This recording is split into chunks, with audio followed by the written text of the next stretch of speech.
what's your ritual for like when you're putting together a presentation, when you're asked to speak somewhere? How do you start this off? Because I know for a lot of people, like that's the hard part, like the content. I just did a mastermind call for some of my coaching students yesterday, and I kind of got this question: hey, Ty, when I'm putting my presentation together, I have no idea where to start. I have no idea what to truly talk about, even for people, because we've got coaches and people that are authors that are watching this right now, and even people that are experts still have no idea where to start and how to put that together. What's your process like? All right, my process is the rule of three. Here's how I'll do that. The reason is because 90 minutes after you get off stage, people aren't going to remember anything you told them. So you got to think about that. Yeah. 90 minutes after you're off stage, people won't remember anything you told them. So what I do is the rule of three. You can only teach them three things and maybe get some retention. Okay. So I start off with, what are the three things I want to teach them, right? So I don't know, maybe I want to teach you how to optimize your listings, how to take a good picture, and how to place ads on your thing. Now that's three huge topics, right? Yeah. Then the next three is, what are the three things you need to know to optimize a listing? Top three things. Here's thing number one, thing number two, thing number three. And then so you're after taking that, number one and breaking that down into three. Yep, three. Okay. In those three subtitles or subtopics, and then three explanations. And I'm done. So after you're done, three, that'll get you a good 30, 40 minutes. And you're elaborating off of each of those bullet points. That's beautiful right there. So that simplifies it right there. I think anyone can do that. So, yeah, an example would be like, let's say you just gave us three examples right there, right? You just gave us an example of how to set up your listing, make a good listing. So that's my topic. How to make a good listing. What do you need for a good listing? You need a good title and description. You need a good picture, and you need a good way to drive traffic to it. So those are my three things. That'll make it a good listing, right? All right, let's break that down. Rule number one, great title. Rule number two, great photo. Rule number three, once you've got the title and the photo, you're going to need a way to push the message out. So those are my three rules. Let's break it down. Rule number one, and then I go through bullet point, bullet point, bullet point. All right? And so that's rule number one. So rule number two is bullet point, bullet point, bullet point. And then you get through them, and then you say, so I just taught you the three rules. What were they? And so it's the same old scenario of tell them what you're going to tell them, and then tell them what you told them. John, repeat that one, because everyone hasn't heard that. Repeat that one more. I think that's, you just covered some brilliant stuff, but repeat what you just said, because everyone that's watching this needs to. If you're watching this, you need to write that down. The first thing you want to do is tell them what you're going to tell them. Yep. Right? So you open a book, it's got the table of contents, right? Okay. That's telling me so tell them what you're going to tell them. Then you get into the meat of the book, you tell them, right? Yeah. And then what's at the end of the book? What you told them. It's the index page. All the things I just told you. So tell them what you're going to tell them, then review what you just told them. And that helps them retain it. And if you make it fun, it'll stick with them a little bit better. So you see this, guys, you're getting some brilliant tips. Now, this is stuff that I think that John didn't get overnight. This is stuff that you kind of developed over the years, right? So the bullet point thing, that right there is so simple, but genius, right? As I'm thinking about, you're saying this and I'm thinking about it, because I got to put together a couple of presentations this week that I've been procrastinating on. I should have had them done yesterday, but today is. So now you've just given me the angle, right? So I can literally, what I do, John, is I like to keep these little short postcards around. These are regular postcards. So guys, you can literally use a postcard, and what John just talked about, you've got 1, 2, 3, and then break them down, right? Get another postcard and then put your second thing on there, or your first thing, 1, 2, 3, and then your second thing, 1, 2, 3. Yep. I think that's genius right there. And then the other thing, and now here's another trick, all right? Yep. So after I break it down, the only thing you put on the slides are the bullet points, not the description. Gotcha. So you're not up there reading like... They're not reading ahead of you. Gotcha. And it gives them the appearance that here's the problem, folks. If you read from your slides, you're telling me you're not an expert. It's the amateur hour. It's the amateur hour. That's okay. All right, perfect. You don't have to learn everything. It's the essence of what you're teaching that you need to speak about. It doesn't have to be, point by point. I'll make some stuff up. I'll have a chart or I'll have some stat and I forget to put the stat out there. They don't know I forgot to use the stat, you know? I just go with the flow, man. I know that's hard for some people. I get that. That's something I can help you with. So. Yeah. But I think that's good too, because, and I want to get your take on this too. When I first started speaking from the stage, man, I thought that, like, I would make myself nervous because I thought that every word had to be enunciated the right way. I thought that my English had to be 100% proper. I thought that I had to have like an Armani suit on. I thought I had to have like the best shoes on and everything else. And in turn, trying to be this thing that I wasn't. I'm not a suit guy, right? For sake, I got a hat on right now, you know what I mean? Because I was trying to be this person that I truly wasn't, I was even making myself more uncomfortable, which was projecting out on the audience and making me even more nervous. So what you talked about, that energy thing, right? The power before. I think that we all have energy. So the audience was not comfortable because they knew that I wasn't comfortable, and then it's in turn making me nervous. So how do you get past that? Like, how do you just be comfortable on stage? Like, how do you find your place? That's interesting. I'm trying to, like I said, I had so much of a background being on stage and having to be myself. I mean, you just can't put on airs for a long time. People just feel that. I mean, I think, I think it's harder to put on the air than it is to just be yourself. I think you've got to find the comfort. People like you. People love you. You know that.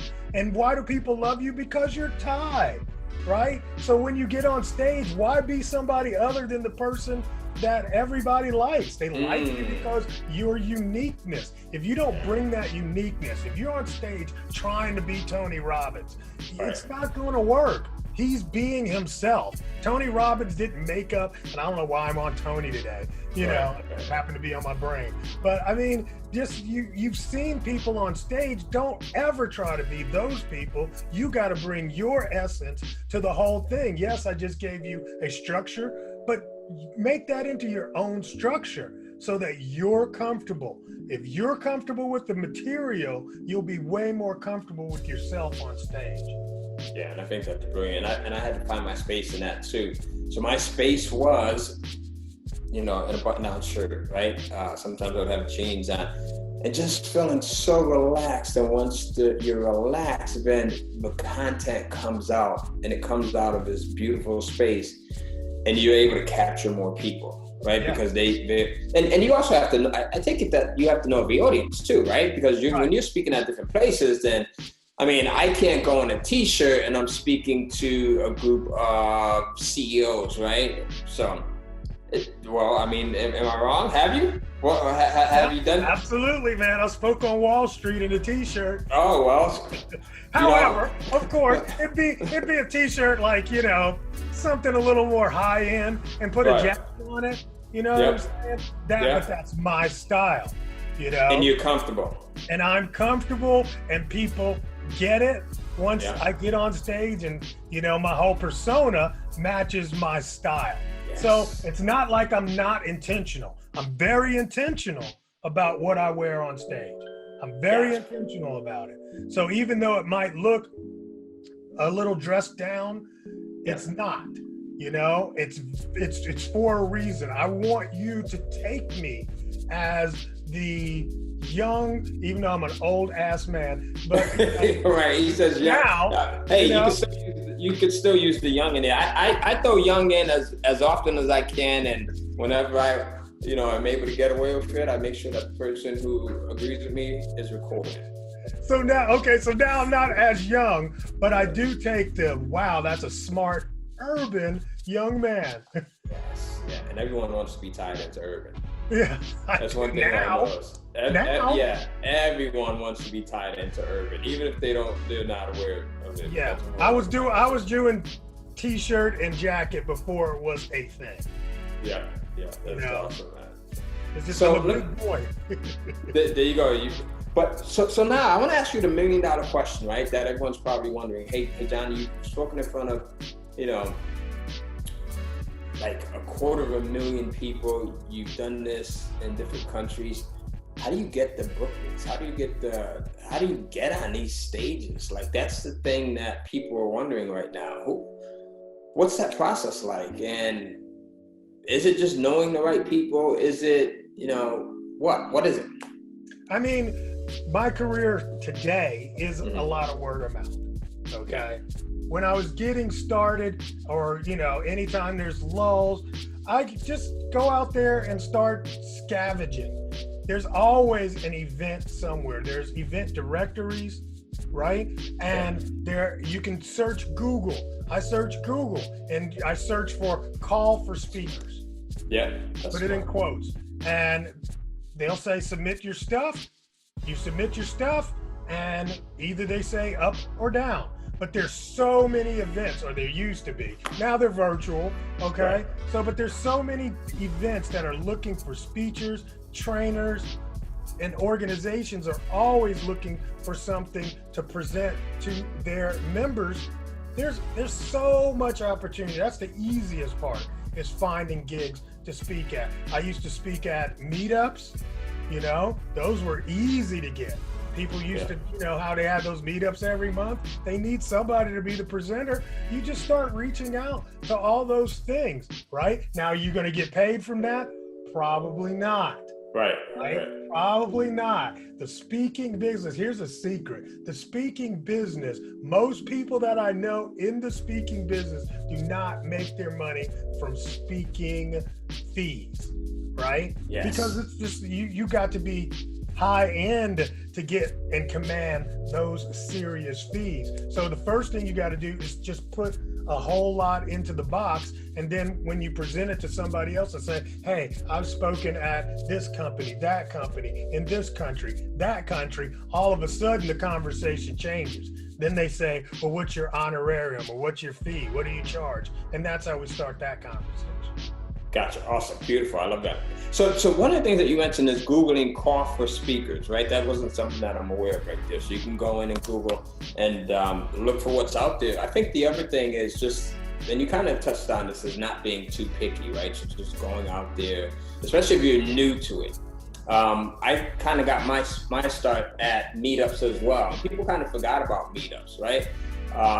But just going to different meetups to the point where, like you said, they're looking for people to come in and speak, and you can kind of cut your teeth there. So for me, because at the time I was much more introverted and didn't want to speak in front of big crowds, right? It was like, hey, let me go to a meetup where there's 6 people and I can kind of, get comfortable with it. So I think for anyone that's watching this right now, whether you're an author, you're a coach, you're a speaker, use those meetups, especially right now. You can go in and, jump in, and there's more people going to meetups now than, there has been in the last couple of years. You don't have to leave your house. You don't have to leave your house. I mean, you've got virtual events, and it allows you to be so much more comfortable, right? So one more tip. This is a guerrilla tip.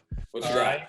So you can look at your competitors, right? So if somebody speaks in the same topic that you're speaking in, right? Find out, go to their page and see where they've spoken. Because here's the deal. If I have you as the social media keynote speaker for this year's event, I'm not having you back for next year's event. It's not like you're not a good speaker. It's just that they want somebody else. They rarely get the same person. So you can look at where they've been and hit those places up, because they were looking for somebody that does something just like that person. That is brilliant. And that gives you a shortcut right there. That's a shortcut. Yeah. So you talked about virtual events, right? So now there's more virtual events than ever. What's your take on virtual events? Do you like them? Do you not like them? Do you think that they're a help to the industry? What do you think? Besides the ease. Here's the deal. We don't have any other options, right? Mm-hmm. So we are here where we are. Given the two, I prefer that, like I said, the yin and yang. I love that vibe of standing on stage in the live audience. And you just can't duplicate that on a event that's online. Not totally. I've seen some very creative things coming up. I just definitely prefer the live event, but I don't know when that's coming back as a real thing. So the online events are. The weird thing about the online events, though, is that they're not paying speakers like they once were. Really? That's interesting. Okay. So are they paying at all? I'm saying they don't have to cover all the things they used to have to cover. I gotcha. Right? Yeah. So flights, hotels. Yeah, right. So for me, I used to be able to negotiate different packages based on all of those components. Right? Gotcha. And you're not just paying me to be there for that 60 or 90 minutes.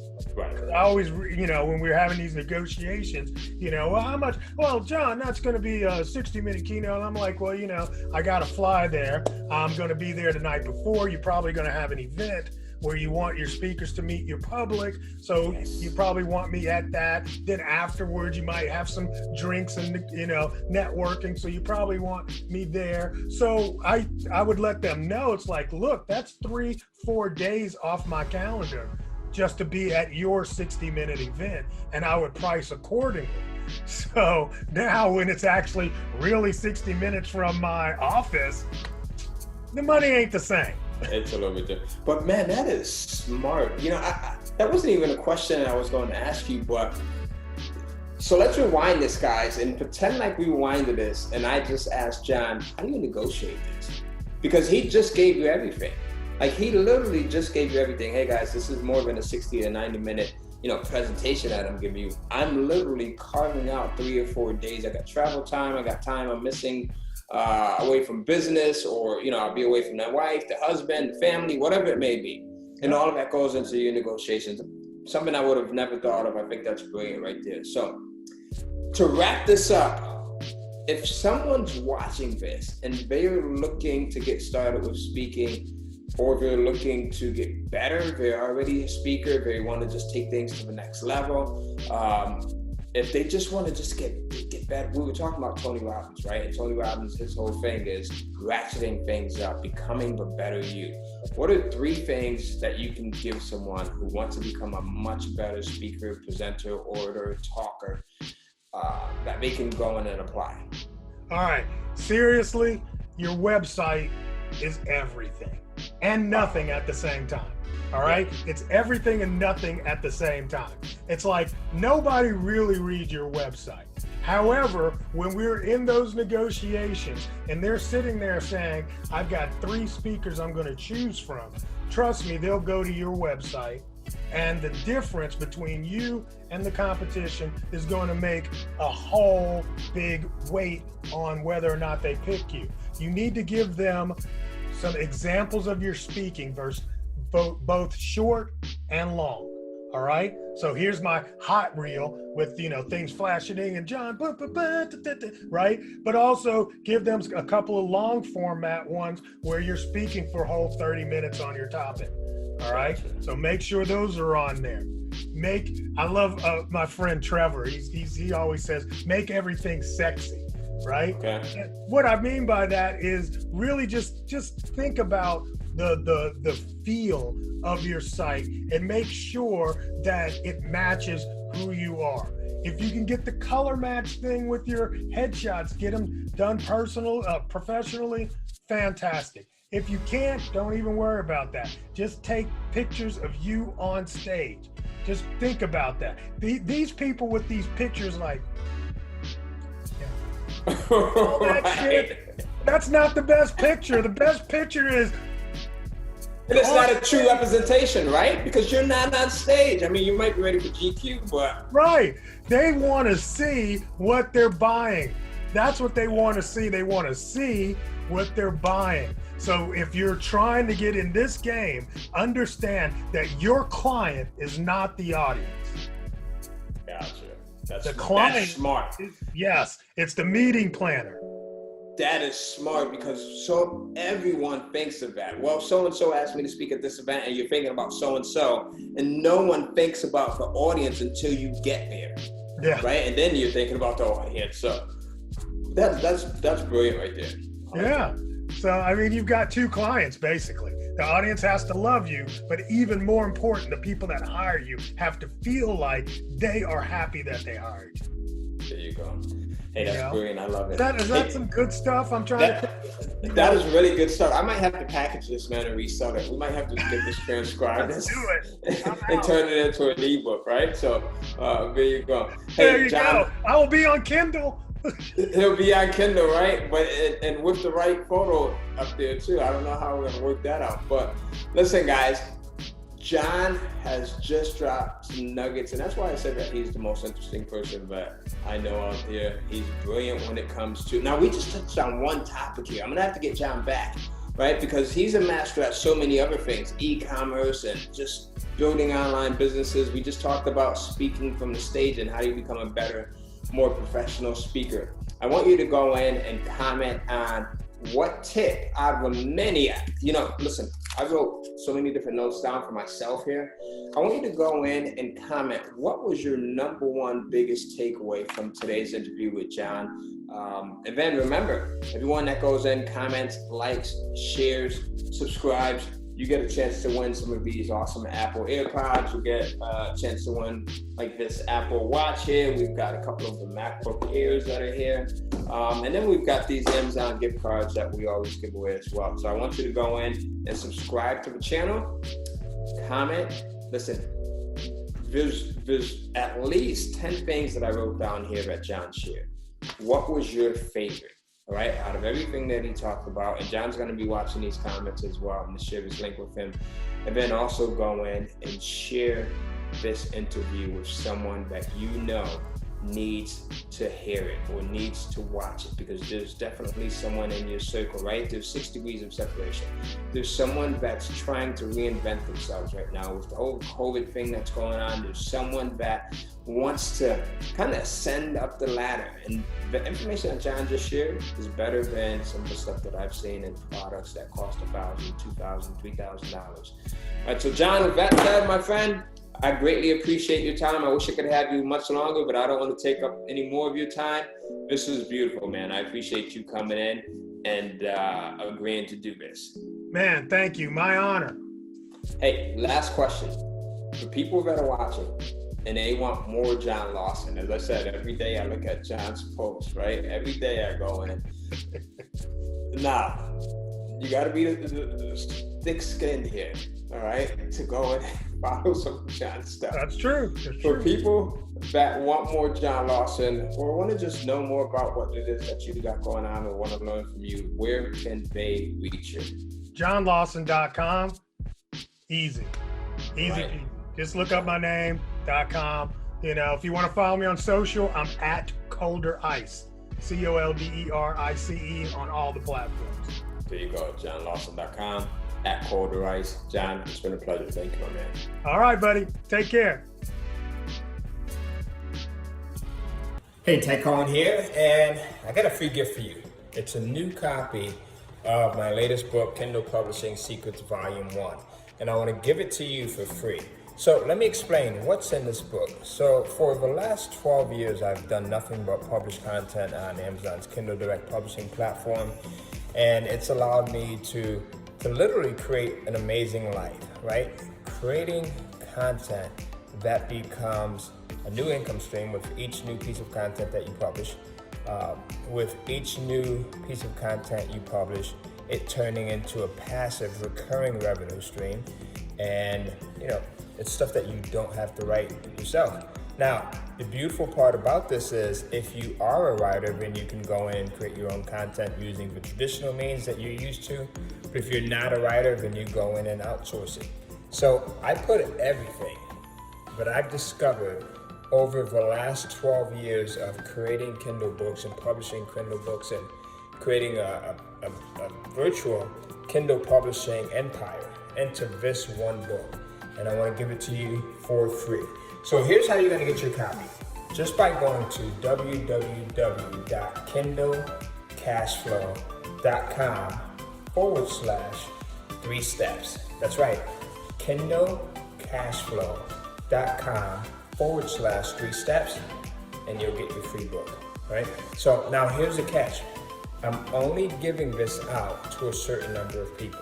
We're going to give away a couple hundred copies, and then after that, it's gone. So if you want to get one of these books that actually has the secrets of everything that I've done over the last decade to build up a massive Kindle publishing empire, you can go in and get it right now for free and ahead of everyone else, right? This is going to be available for sale pretty soon. I'll probably make it available for sale for about $100 a copy because it's that rare and that's that limited. But right now, you can get it for free by going to kindlecashflow.com/3 steps, all lowercase. kindlecashflow.com/3 steps, all lowercase. And I'll see you on the inside, and I'll see you living a passive, recurring revenue life as well.